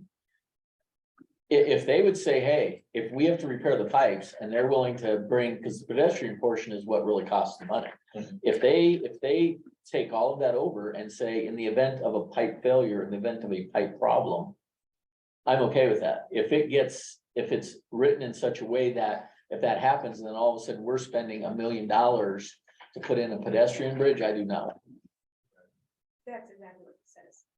That's exactly what it says, and still talking to the audience, so this is one of the problems, that there is that's why where you hear us talking about a trestle bridge, that the cost of what that is gonna be versus us upgrading the pedestrian man-rated type bridge, it's a huge difference. And that has been Kind of the crux. the crux of where we're, you know, liability and then like the cost of that. We can't fund man-rated bridges. That's legally, we cannot do that. We're just not in that business. We cannot do that. And that's what the frustration of trying to explain this to everybody. We're not wanting to shut these down. This isn't something we did. This started with Lakewood. We didn't like kick up this beehive. They did, and then they kind of like left us in a swarm of bees. Yeah, they absolutely did that, and they're still doing that. So that's kind of where we're at. You're seeing the proposals going back and forth, and that's the reason for the trestle is if we abdicate these bridges and we build trestles, and then we're out of the way, and now they're left with bridges that are man rated, and then that goes to Lakewood. You do what you want with it. We'll do the pipe thing, you do the bridge thing, and the two swim lanes can't cross, and that's the delineation we have to be under by law. So that's what we're, I hope everybody can appreciate that. So just letting you know where we're at. That's our frustration. The bid started out 3 years ago or 2 years ago. We were at $250,000 because of these delays. We're now over 500,000 to 700,000 to Jeff. Capital budget's $550,000, just For one bridge. One bridge. But if we, like you said, if we look at trestle, it's gonna be considerably less. Well, and the issue with that, and that's the design for just the pipe, that is, you start mixing up this thing where the difference between safety for pedestrians and safety for a sewer pipe, they're two different things. And then who pays for that? And that's another thing. It's like, they're like, well, we don't want to hear that. It's like, well, you have to hear that. Right, so they took it over as a park. But yet they want us to be liable for all the things in their park. So it's like, it's almost kind of a slight contradiction. They want. And I agree, so we're really only in the business of water and sewer. We're not technically in the business of providing the bridges, and we're not. I mean, I've lived here since 1971, so I've played there my whole life as a little kid. The last thing I want is to do that. I can tell you that. I've played there forever. You still do. Thank you, Jeff. He does, he walks his dog there. I walk my dog there all the time. But it just comes down to like this liability, and that's what scares me from our duty is if we get outside of what we're technically allowed to do, all of a sudden, and it sounds great to say we can just make it right for everybody, but if the district gets sued, back to his question, we're always getting sued. It can be huge money. And like one of the things is, and everyone, or we've had nights where there's maybe been, I'd say 15 to 20 people in here. And everyone says, there's no way in the world we would ever sue you. But I would almost assure you, if their son or daughter was on one of those bridges and something happened and they were hurt, unfortunately, probably we would be sued, Lakewood would be sued. I mean, it would be like any attorney. They use the shotgun approach. They're gonna go after everybody. And it's not, I wish it was just a simple, oh, we can just advocate that and walk away, but that's the really hard part about it is protecting the district and giving the people in the district the best of all worlds to try to give you the bridges and not cause us to have some huge potential liability. And whether you like it or not, the whole thing with the barricades, Lakewood forced our hand. When they're like, it's yours, we have to do the barricades. And if we didn't do the barricades, you guys wouldn't be getting the response from Lakewood. I'm sorry, but that's what's had to happen. I mean, they didn't want to flinch. They started this whole thing 4 years ago. They noticed the erosion. They were walking the park. They brought it to our attention. What are you guys gonna do about it? I'm like, what are you gonna do about your erosion control that we all pay taxes for? They abdicated that. They had their little pathways that were undermining the structures there, part of the park. They didn't manage the park that we all paid for. So they kind of created the problem. They brought the problem to our attention, and then they closed the door and welded it shut. And that's not cool. I'm sorry, but that's what we're all dealing with. And this isn't anything like we just had a, wild hair like that. We're just gonna shut down these bridges. Because most of us as kids, like these two young ladies in here, we were on those bridges. I was on them before they had fences on. They didn't even have that. They were just. Yeah. So we understand why you're here, but Lakewood kind of started a dust storm. It kicked up a lot of stuff. So you're just seeing a lot of the results of 4 years of us trying to figure out how to mitigate the problem. And then we find out, it's like, so you hear the question, who owns the bridge? Well, we don't know. They don't know. But we still have to manage this from our standpoint legally, and they have to manage it from their standpoint legally. And that's what we're trying to maneuver to. And Lakewood's trying to maneuver us into a single point of problem here. And that's what we're trying to let's talk about this and negotiate. So sorry I did that. You guys can tell me to shut up, but The design of the trestle pipe, safe, like how is that being, avoiding liability or accidents, considering it's a recreational park and people are used to walking? because there's a utility easement, so you separate the pipe, then it's hung by a trestle bridge that people won't be walking on. It'd be It's not- separate yeah, from- separate. Correct, And the exactly. bridge becomes, if Lakewood wants it as a bridge in their park, then that's just a bridge. So, sorry, I broke our rule here, so stepped on a landmine.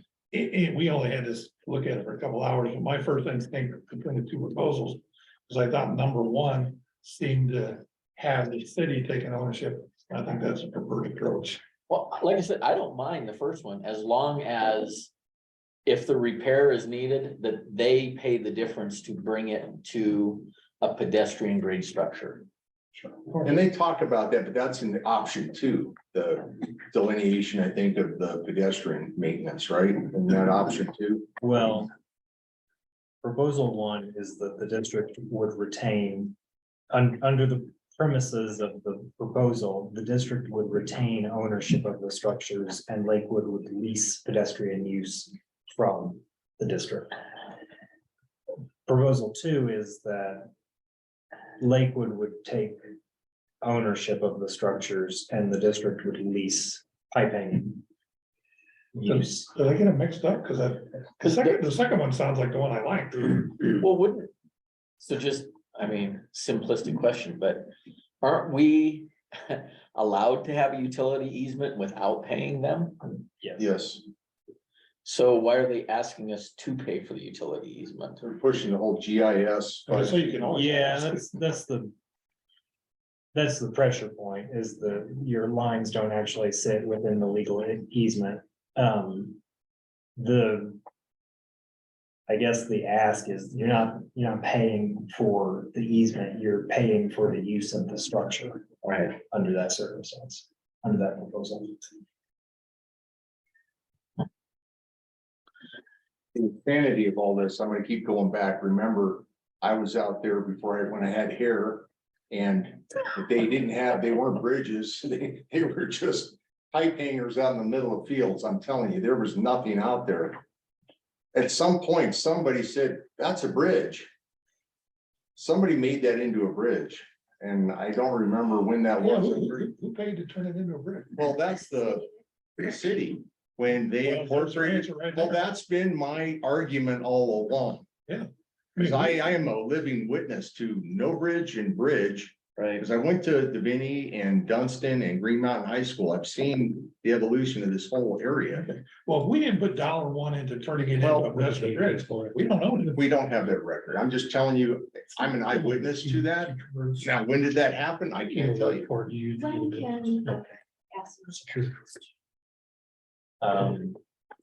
Anytime you'd like, if you want to go into an executive section, I think that's appropriate, you move anytime. It's not on the executive session, but it's on the agenda, so I. Yes, it's it's fine to go really- into executive session for legal advice on this issue. can I do that? Can I make, or can I reserve? Do that now? No. And then come back, or can I reserve some, I have some other questions about both of these. I'd like to combine I'd like to combine the executive sessions though, if possible. Can we do that? Yep, or we did only get this a few hours ago. If you guys want to hold this over to another meeting, notice it, that would be fine too. I think everyone has some questions they want to, why we're all here. Yeah, that was kind of my first instinct. 2 hours is not really enough time to Right. consider something this important. Yeah. I mean, I don't want to delay. We've been at 4 years, but still in 4 years, another couple hours. Well, So can we we- do some questions and then if we need. That's what I'm saying. We probably do need to discuss that in an executive set. That's my opinion tonight. And just so the public knows, we received this email this afternoon, the counter proposal. We have not had time to process the counter proposal. So, Okay, all right, then we'll wait until executive session to do something else there. Candidly, I may not have great answers for you because I also had a second. well, That's okay. that's disappointing. Chocolate or candy, but the answer is, I want to hear anyway, no bribes are available, so, all right. So then, if that's agreeable, can we move on to letter C Yes, and reserve some questions? yes. Real quick, did they like a soda pop? We have a couple soda pops. There's chocolate, there's Skittles, not Skittles, Starburst. I'm saying the wrong thing. Yeah, and there's soda and Are water. allowed to have sodas or would you like them? There's some Mountain Dew, there's some sparkling waters. Okay. Thank you. Yep. All right, Dave? As everybody on the board knows, 15 some years ago, the board at that time, which of course included Adam, decided to get into the extraterritorial business and led us into Rooney Valley and Solterra, which of course, I think we all agree has been kind of a disaster for us ever since. Anyway, what's done is done. But it's like, what can we do in the future? Now, I wasn't there at the time that they did it, but my sense is, Thank you for coming. Thank you. but my sense, if they'd done the right thing and asked the people as to whether we want to do all this, rather than the board jumping in bed with the developers and doing this, would have had a better outcome. But anyway, what's done is done. Because in the future, I think we've realized we don't want to get into the extraterritorial business. So from now on, I would like to make it a more serious process. And whether we go to the voters or not, at least I would like to make sure that the board is not too casual about it. So I'd like to up the game a little bit and make it a super majority vote. So at least 4 directors as opposed to just 3 could do it. It may not make a lot of difference, but I figure if you make it a little bit more serious, maybe you're less likely to jump into these things. Now, I realize you all looked into this a year or so ago, and unfortunately, I think it got caught up with the recalls, and there's all sorts of other sundry issues that were confusing things. So I think it got perverted. But the concept, I think, was still good. I think, Karen came up with it, and it's like, I want to follow through with that.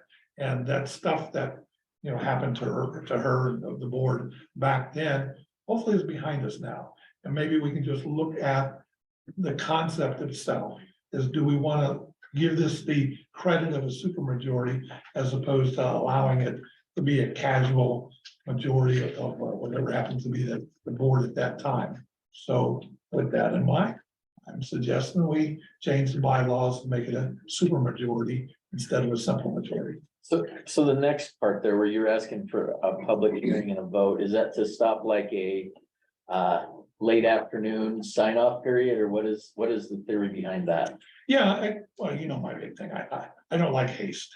And it's like, you know, I want to go home, talk to the people and stuff like that, involve the people, you know, that's my pet preference. So I never particularly like to do anything in a single meeting, at least, you know, a month or two or something like that. And I'm trying to throw that preference in there as well. Let's bring the folks in. And I think if everybody's on board, that may be a good idea. If everybody's not on board, well, maybe it's not a good idea. But the point is, you should give the people a chance to be heard.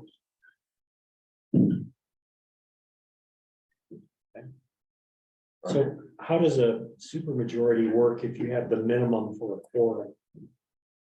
What would the minimum be, 3? Yeah, so your quorum is 3.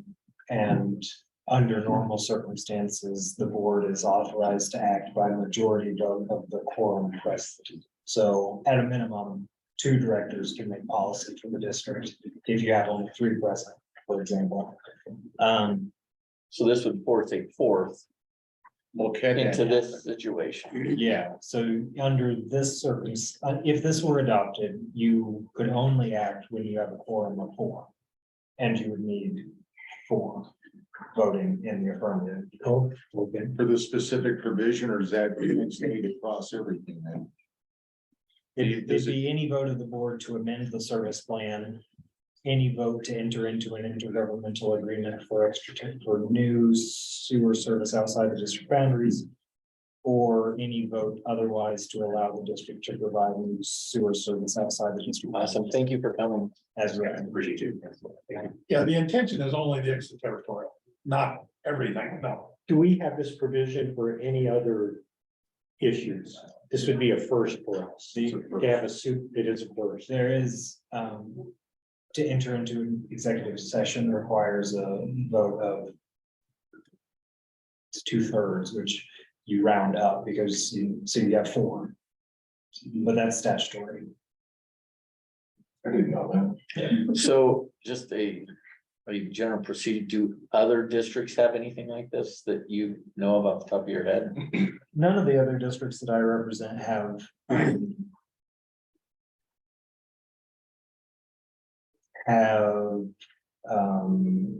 the concerns that your district has about extraterritorial service. So for that factual basis, no. The only other like sort of super majority thing that I have is I have a district that has, we can do 4/5 of the board to censure another director. But that's the only thing I know of. Right. I guess we're having discussion. There's no motion yet, apparently. No motion yet. I like the sound of it. It sounds like a good idea to me. However, it seems like we were elected for this structure, that our constituents and the voters want us to act in this manner, 3 out of 5. That I don't think this is anything they have a concern with. I guess This procedure. They have a concern over this issue, but they elected us as this is. I don't know a but better way since to we're put elected, this. since we're elected, I think one of the things they're electing us is to set up our own rules of how to run our meetings and stuff like that. And trusting us that if we think it's better to run our meeting with this requirement as opposed to that requirement, that is also what we're charged to do, so. So we have changed the bylaws. Very recently, so that's not a new thing. And to what Director Wickman's talking about, you're always trying to. What's the word I'm looking for? Optimize, want to get better at what you use. Well, does this, Continuous I guess what my question is, does this safeguard our constituents? Well, there's nothing perfect. I just think it's better. forcing us to give it more thought and effort. It's less casual. Where as we saw, with the Adam Hall board way back when, 3 of them back then could just do it, nobody knew anything about it. And then 15 years later, we're dealing with the aftermath. So I want to make it more serious. And supermajority says this is serious. You don't do this on a casual meeting, a simple majority of 3. These, Dave, just for my own clarification, these are 2 changes and you're suggesting that they be adopted together. You're not proposing these as alternatives, the 4/5, but also the public hearing. Oh, I don't know. I hadn't thought that through. I guess I would. The original idea was a super majority. On the other hand, as you know, I like the idea of having public hearings and stuff like that. I like that too. So I could put them together and I'd be fine with that. If you wanted to do them separately, that'd be fine like that. I hadn't really considered that issue. And I don't know if it makes a difference. I mean, you could both for either one of them separately. They don't have to go together. So a component of the Big Sky, going back to that, and most of you weren't here. We wanted a public hearing, if we're gonna go into any extraterritorial level, we thought we should have had a public hearing prior to voting on it. And I think that was needed then, and I think it's a good idea now. We didn't have it then. We did have some quasi public hearing thing. That was not sanctioned. So this would be a sanctioned type deal. I think that's a good idea. So there are circumstances under which you have to hold a public hearing, like the budget, you have to notice that. If you do an inclusion or an exclusion, those are published 30 days followed by a public hearing. There are that applies to some actions of boards. So would the MOU fall under this then? Because you're kind of working in a kind of a extraterritorial thing, or Well, you're working within your boundaries, I guess. yeah, I don't think that the Ravine Park is, It's inside your territory. well, I don't think it's not included, I don't think. I mean, maybe it is. It's hard to say because since it's owned by the city of Lakewood, they wouldn't pay taxes anyway. So the assessor gets kind of screwy with how they identify things. But it's not, you're not providing sewer service. I would argue, you're not providing sewer service in Ravine Park. So maybe we just to make it clean, we exclude MOUs in that or something. I don't know. Well, you can call it what you want. It isn't, the MOU is literally an intergovernmental agreement. That's what I'm concerned about, the verbiage or. well, Right, you're that's saying why I yeah. inserted the 4 here that's Okay. red, because it's specifically an intergovernmental agreement for sewer service outside the district. Okay, okay. Because, I mean, otherwise you do a consolidated election or something, and you're gonna have a 4/5 vote. By the way, Roger, on other things, I'm going to city council, it's different, but for instance, there are some zoning changes where you can require a supermajority. And what citizens will do is get a petition of the properties around this particular issue, and it requires not a simple majority, but a supermajority of council. So the idea of a body kind of tying its own hands, for a very good reason, is it's not an unusual process. Well, kind of 2 things come to mind. One, a simple majority, 3 out of 5, is not only law, but it's common sense. So it would seem to me that it would be as easy to overturn and change these bylaws again in the future and go, supermajority isn't working for us. Yes, every bylaw change could have been reversed by the next board, but with that in mind, it's like, what's the point of doing anything? True, But but I just, But I I don't think know why we're I'm so setting, uncomfortable with this. I am definitely go on record as being against all these extra territorial services. I was opposed to all that before I was on the board. But I don't like this idea of the supermajority, especially for this. And that's what I have heard from day one.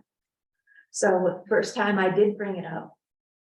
And I thought it was a great idea for exactly all of the reasons that You're you're talking about the supermajority. supermajority. But other people said no way. And a lot of it was, and I talked to Director Wickman about it, and we remembered that the problem at the time was that I wasn't doing enough.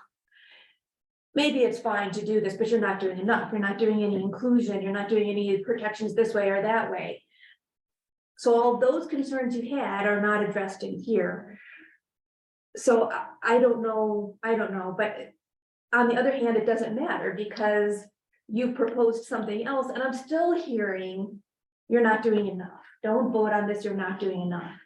So I don't know, but every time this comes up, I don't hear a happy response. I hear, I don't know, there's a problem, there's something wrong, you're not doing enough, there's a pointless, so Do you mean from the community. So do we muddy the waters by having then a public hearing? I wouldn't think so, but that's me. If it's 30 days notice, it's 30-day notice, and it should be doing that for a big issue. Well, I like the idea of a delay, just so that there's not some backroom deal where we show up and kind of like with Big Sky, where it was all done in an afternoon. I certainly don't want that to be able to happen. The question is, to me, what's the simplest way to do that without adding extra burdens on us? Well, I'm gonna tell you, it's a one-off thing when you do an IGA. There's kind of like, in your things in your field of player processes, that becomes a huge step. Yeah. And I think it requires a different set of safety fail safes. You're not talking about something that can be reversed, or, once you get the big ball rolling on an IGA. It's a one-off, very special, intense decision. And it should be treated like that. I mean, it's like trying to do a nuclear thing. Everyone's got to have 3 keys and all this kind of stuff. Before you do that, you better damn well make sure everyone is locked in and ready to go. And so that's kind of our nuclear event, is when you're doing an IGA, because it's huge. So I like the idea of a super majority is a fail safe, that it should be a super majority, not, typical stuff that goes on in here every month. But I'd like to think that we take, and I believe we take everything pretty seriously here. It may look cavalier at times because a lot of it's repeat voting and repetition. And we readily agree to something, but I think we all take it pretty seriously to begin with, no matter the issue. Well, if we make things 3-2 votes, well, it's democracy, but it doesn't have the strength of a super majority vote. It's like, well, you have a Supreme Court decision 5-4. It's like, man, it's kind of a toss up, where you have 7-2 vote, like this is a clear message. And that's my thought, is if we have 4 or more saying this is our message, it's clear, rather than, well, it could have gone either way. One vote could have swung it either way. So I think it gives it that seriousness that this deserves. And not everything we do needs that seriousness. Going back to the keys, it's like, well, yeah, government does lots of stuff. But yeah, when you're dropping bombs, 2 keys. Yeah, certain things require higher levels than other things. And that's my thought, is we go extraterritorial, that's a lot bigger stuff than ravine bridges and stuff like that. And because it's so important, and hopefully a one-off, we don't do it as a common thing. We're sending out the message, we're taking this real serious. And we're gonna do the best we can. It could fail, everything could fail, but I feel like we're trying. Well, so the Senate and Congress, they have supermajority type of situations. They're very rare. And this is a rare thing. There are instances, to what Director Wickman is talking about. It needs to be very specific and intentional. And probably should require, like, almost as close as you can be to everybody on board with it, because it's going through this whole thing with Big Sky. I can tell you, here we are. I mean, 5 years later, that's significant. It's significant, but it sounds like this is, I've heard enough feedback on it through the times and including today, that that just doing this is significant enough that I wouldn't feel comfortable voting on it today. I just don't know that I've got too much negative feedback on it. I'd like to think about it and see what else turns up.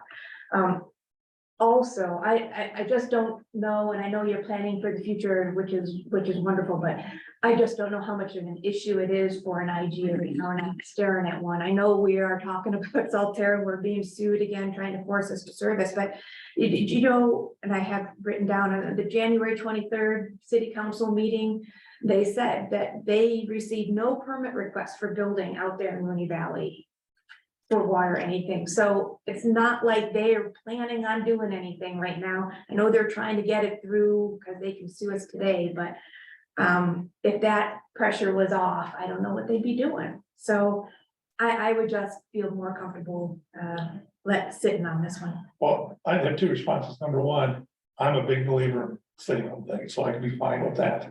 Coming back next month will be fine. That's the way I usually do things. I was gonna make an exception on this one because this is one of those ones where waiting until you need it might be bad. It's like taking out a loan. Better to take out a loan when you don't need the money than when you're in a desperate situation that something's coming down the road. At that point, things might be blowing up. Better to do it now while it's relatively quiet and there's no other extraneous stuff. I hear you. But, you know, I can certainly live with, you know, waiting a month. That's kind of the way I usually do things.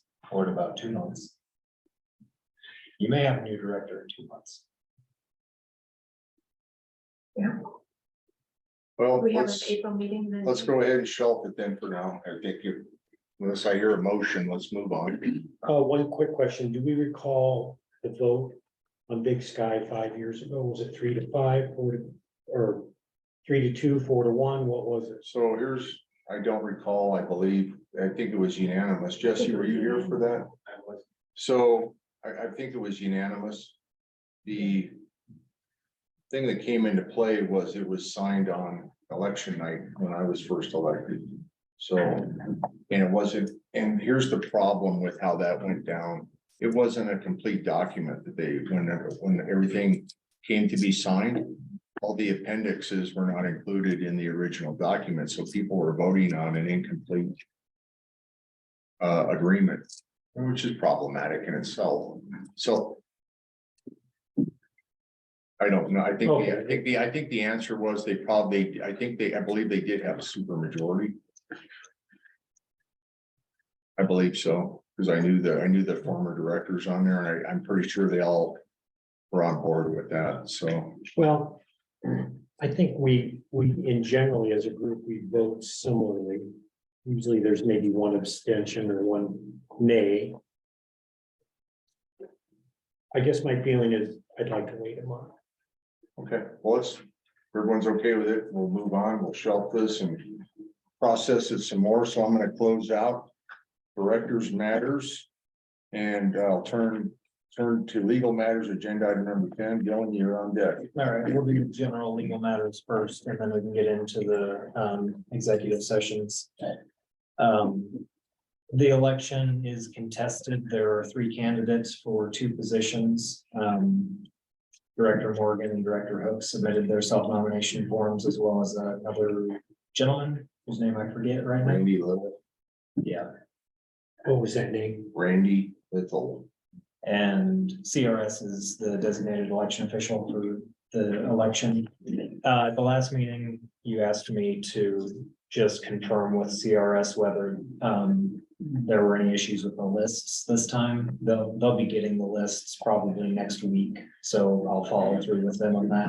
So you recall, you know, because they redistrict everything, there was an issue.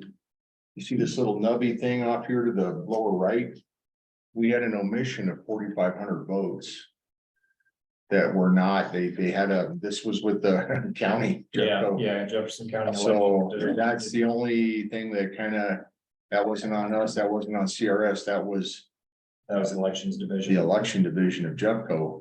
And I let him get an earful on that thing, so that's the only thing that we probably need to poke them a little bit and like make sure these people are included this time. Yeah, and my understanding of the way those lists are circulated is that they're just Excel spreadsheets. So there's probably a pretty simple compare that you can run between last year's final list and this year's first list.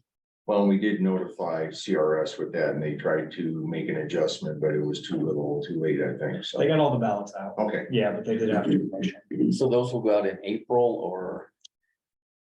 It's usually 3 weeks before election day, usually. UConn ballots are gonna go out this Friday. Regular mail ballots are gonna go out April 17th, I think. It's about a month before. Yeah. 3 weeks. Yeah.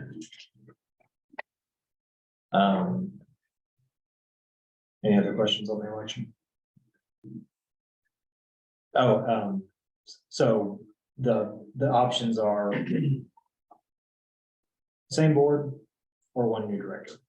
Just sort of a game theory on that. Young versus Green Mountain, that settled.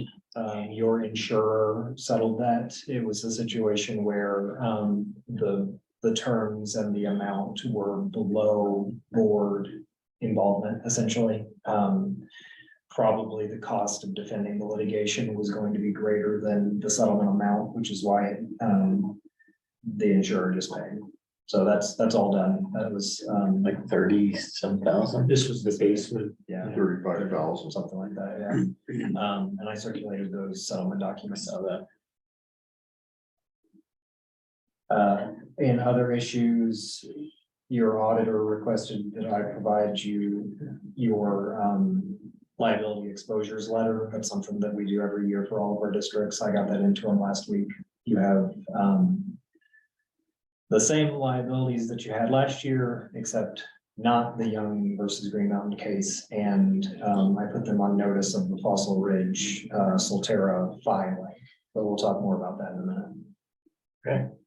And then we just kind of the full disclosure, Director Hooks and I were, the auditors requested us if we spoke with them about any misdealings with the district or fiduciary things, and we responded this, we covered that, so the audit should be complete on that level. The auditor asked you if there was. Well, they ask a series of questions, like, do we know if there's any odd transaction we see? Do we think there's any collusion? Is there like anything, is there any funny business going on? Asked probably 10 different ways. Okay, I see that. How much are you embezzling? Right, When right. do you embezzle? There was a lot of discussion about you, Dave. No, That was about 3.5 hours. I've gotten into a lot of auditing, and that was one of my questions. Was if everything is properly recorded, and you have like a line item that says embezzlement and bribes and stuff like that, and everything's properly accounted for, does that mean you passed your audit? Well, I tell you, I brought up when I was sitting in your chair, the fact that we were paying out a contract that never got approved. We were paying in excess of the approved amount. We had some funny business going on contracting with legal. And there was no record of any of that. We didn't have any documentation, and it was just going through, and it was too big of a question to answer, so. Yeah, That so question they is still just hanging in the air. Like, Pretty do sure I that's- feel like there's adequate accounting controls? Do I feel like there's, adequate separation of duties? Is there, it's just a lot of accounting questions, as far as, the proper separation controls, matching, just stuff to ensure that things are legit. Yeah, I actually done auditing, so okay, gotcha, didn't realize that. So we're just letting you guys know, we were both audited on our fiduciary level. Right. So that's the Question, I don't think we were audited, we were questioned. Well, This happens once a year, Yes, it'll be an all up but audit. this questioning. correct. That's a standard practice whenever it's audited. They'll brief the board here probably in the next few months, come Get through. it in by the end of July by statute. So one question kind of related to that, I just reviewed all these checks and what little I know about it. Everything looks in order, but is there a threshold where these kinds of checks have to come before us? Like, is the manager able to write a $50 check? Yes, $60,000 is his threshold. Well, some of these were for 1,000. Well, I think he can agree to do that. Right, these are the accounts payable for the ongoing, cost of each Day-to-days. month, right? But are there other ones that are saved? No, they all come through This here, is everything. yes. Okay. I mean, he could say, hey, we need this X piece of equipment, but it's still gonna come through here. Well, he can go $60,000 on a credit card tonight if he needed to. He has a discretion. Well, I'm saying that in the event of an emergency. So they have like There's a Del break somewhere, he has to- Frisco, Shanahan's, they get all kinds of good stuff. Well, I'm not questioning Mr. Tyus, but I'm just curious if, so he could conceivably pay for something for $3,000 on the credit card, we wouldn't see it. until we- Because it'll. Yeah, it comes through on there. See everything. We will have to The sign credit a card check is, from the credit card. Right. At the board. yeah, the meeting. credit card is detailed on there. You see everything, Okay. and especially the board packet books. Yeah, but he's authorized to your question, is a $60,000 threshold. Well, it wasn't really my question. Okay. My question was, does he have the authority to write a small check that doesn't need to come before us? Say for $40. Yeah, I sign checks, but you see everything. I don't sign big checks. I sign, quick checks that Doug has to process, but you still see them. Okay. And then I initial these. And that, in 2 days, I'll initial all these, not so much the statements on them. So it's checked by so basically the budget's really checked by, the board packet, all 5 board members, and then 3 board members review the checks, and then Doug and I checking everything, so it's. Good, thank you. Hey, Dylan, there was an addition to 10, which is C, which is fence barricades brought by Director Morgan. I think that was gonna be an executive session. Or you I want think that? that's under 11. Okay, I'll scratch that. Okay, I would like the motion to go into executive session.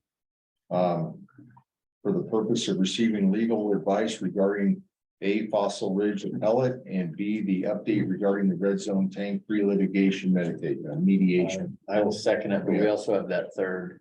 Defense. We'll need to do the That's a rigmarole of coming in and coming out. I'll make it Fossil Ridge. I'm moving for Fossil Ridge. We have a second.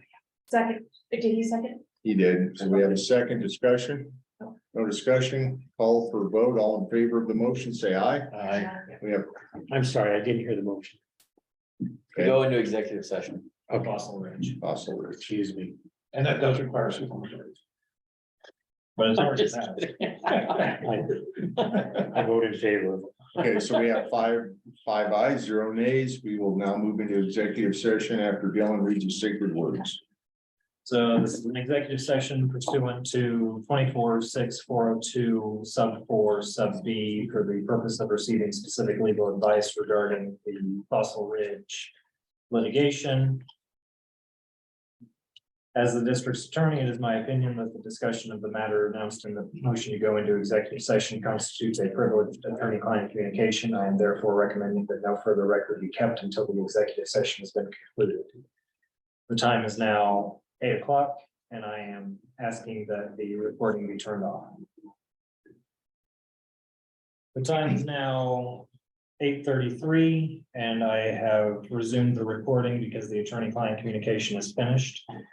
The participants in the executive session were the board of directors, Jeff Tyus, district manager, and myself, general counsel for the district. For the record, if any person who participated in the executive session believes that any substantial discussion of any matters not included in the motion to go into the executive session occurred during the executive session, or that any improper action occurred during the executive session in violation of the open meetings law, I ask that you state your concerns for the record.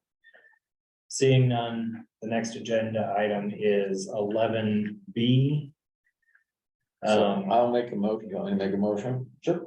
I'll make a motion to go into executive session for the purpose of receiving legal advice regarding the red zone tank pre-litigation mediation. I'd second that. Discussion? No discussion. All in favor of the motion, say aye. Aye. 5 ayes, the motion passes. As the district's attorney, it's my opinion that the discussion of the matter announced in the motion to go into executive session for receiving specific legal advice on the matter of red zone tank pre-litigation mediation pursuant to 24-6-402 sub 4 sub B is an attorney-client privilege communication, and that no recording should be kept. The time is now 8:34, and I am turning off the recording. Time is now 9:06, and I have resumed the recording because the attorney-client communication is finished. The executive session has been concluded. The participants in the executive session were the Board of Directors, Jeff Tyus, District Manager, and myself, District General Counsel. For the record, if any person who participated in the executive session believes that any substantial discussion of any matters not included in the motion to go into the executive session occurred during the executive session, or that any proper action occurred during the executive session in violation of the open meetings law, I ask that you state your concerns for the record. We are still on the red zone tank agenda item. Given everything that I've told the directors about that matter, does anyone have a direction that you would like to proceed? You want me to throw the motion up or do you want it? I Does was anyone- that we pursue litigation against all parties on the red zone tank matter as an initial, an initial matter, kind of discovery to see what. Does that work? We're authorizing legal. Legal litigation. What else? There's 4 parties involved. Yeah, I At think present. pursuing litigation is sufficient. Do you also want to pursue a claim on bond? Does Yes, that preclude the others or no? No. Why not? I will second that motion. We have, Who do you want to prosecute that litigation? Partner available? John? Yes. I will second that motion. So we have discussion. Oh, yeah, sorry. You want to do discussion after the motion, after the second? I would be comfortable, I'd be comfortable with him doing it if he wants to take it on, that would be great. And I just want to clarify, this is, if anything else comes up during, I know that there's a couple parties involved now, I don't know what that's gonna, does that start off? How does it, tell me how it starts off? So, we will prepare the complaint, making the claim, making the factual allegations, the legal allegations, and the claims against each of the individual parties. Okay. And the request for relief that we have, we'll file that, we'll serve that on the parties. Once served, they will have 21 days to file their responsive pleading, which is either an answer or a motion to deny, a motion to dismiss or something like that. And then you're in it. Okay. And if, since this is ours, if we chose to drop it at any of those stages, we can, You can, where's our cut spots? without without any difficulty at all, you can dismiss it before serving it on any of the parties. After serving it, you have until they file a responsive pleading, you can drop it. Once they file a responsive pleading, you can dismiss it with their agreement. Okay. It'll get a little more complicated if anyone has other claims. So like if any party has claims against you, or if any party has claims against co-defendants, then it'll be more difficult to extricate yourself. What could they claim against us? Anything that we want to say in public?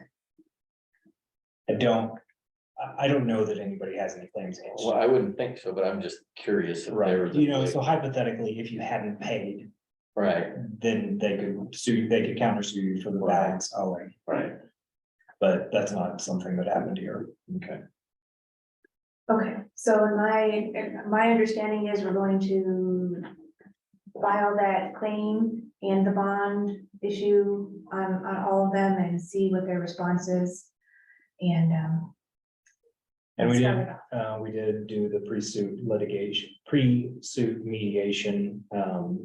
We'll probably have to mediate again, especially since there are additional parties here. Okay, but that would be a good thing, so that would bring them all to the table. Yep. Because then they would all be joined in. Yes.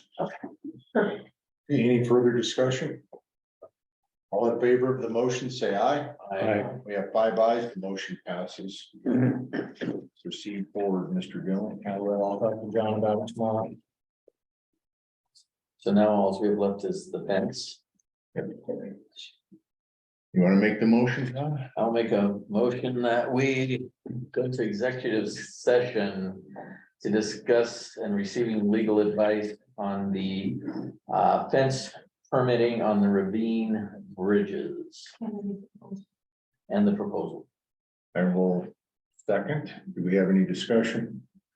No discussion. All in favor of the motion, say aye. Aye. We have 5 ayes, 0 nays. The motion passes. Go ahead, Dylan. I'm recommending that no further recording be kept of this executive session. The time is now 9:12, and I'm turning off the recording because the topic of the motion to go into executive session is for the purpose of receiving legal advice regarding ravine negotiations under 24-6-402-4B.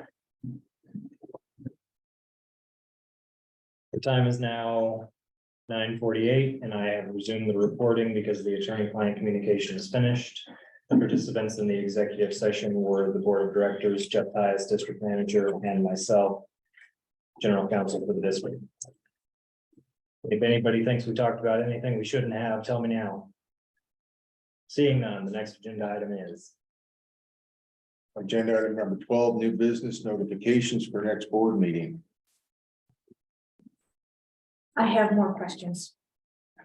I'm afraid I have a question that I just need resolution on. I've been asking for a couple months about a wildfire plan out here. I just wanted to know if we had one.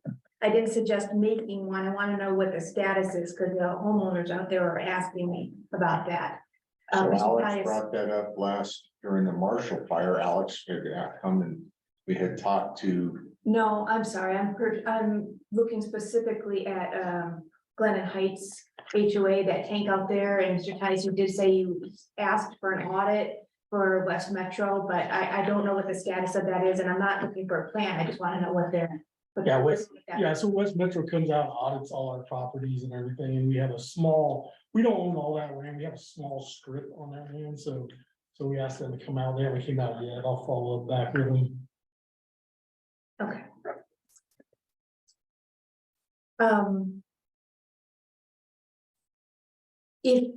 When is the next time they will do that for the rest of do we need that for all of our land then? Because I'm assuming it's the same for our Green Mountain properties and all the other tanks.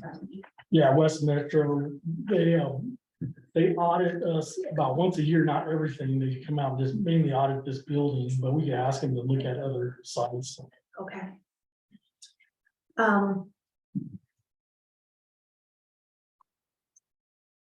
Just an update, I did hear that that land over at the Fed Center was being surveyed a couple weeks ago, so.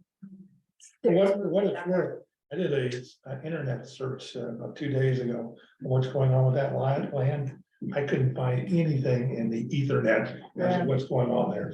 Well, I mean, we can talk offline, but somebody's put in several FOIA requests on all that, just so you know. And they are now probably in the 80 to 90 day, they're way past the legal federal limit on receiving something, so they're. Joan mentioned that last night at the council meeting. Well, Meaning there is. They are not responding. You have like a core request. You have like a certain amount of time to respond. The federal government's they're way out of bed on their time in response for the FOIA requests with an S. And so they're in some sort of possible legal trouble there with their own laws, so. I am giving you warning, I'm going to put on the agenda for next month, an item. Solve this.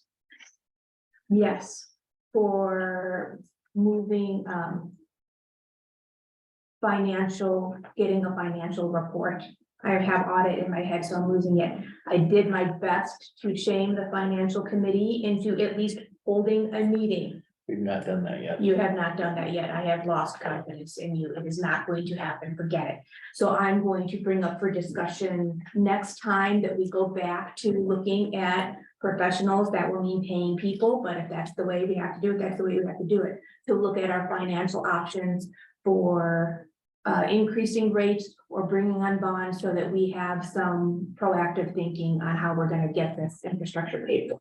I thought we were talking about that with JVA, working with that whole capital plan. Didn't we talk about that? We were gonna be, they were looking, Yeah, HDR had a HDR. presentation on it. yeah, and then with it, they were looking at bonds and we were looking at government grants and there was supposed to be a multiple package with options. Well, it's a little bit different and they were looking for a lot of free money and I'm sure they could probably do. So maybe that will be an option, but I think we need to look at that. I think it would also work to include Raquel in that discussion, because then that would wrap into the tap fees. So if we're gonna do it, do it, but I think we need to have the discussion. Okay. So are you adding that to the, Next meeting. Yes, You can fine, share it, discussion on financial options. okay. Anything else? Well, of course, let's follow up on the bylaw change. Right, so we'll carry over the super majority for the bylaws. And we have the discussion about the capital financing bond issue. Any other ads? In the past, you've had candidate bios for your elections. I sent one in. Yeah, I think we asked about, did they ask about? Yeah, she sent me an email, so I sent her mine. Okay. Yeah, I did too, but I think they asked about that at the first discussion. So, Anything else? All right. We're gonna close agenda item number 12, and I'm going to move to adjourn the meeting. Do I have a second? I would second it. Have discussion? No discussion. All in favor of the motion, say aye. Aye. 5 ayes, 0 nays. The meeting is adjourned. Thank you, everybody. Thank you, staff.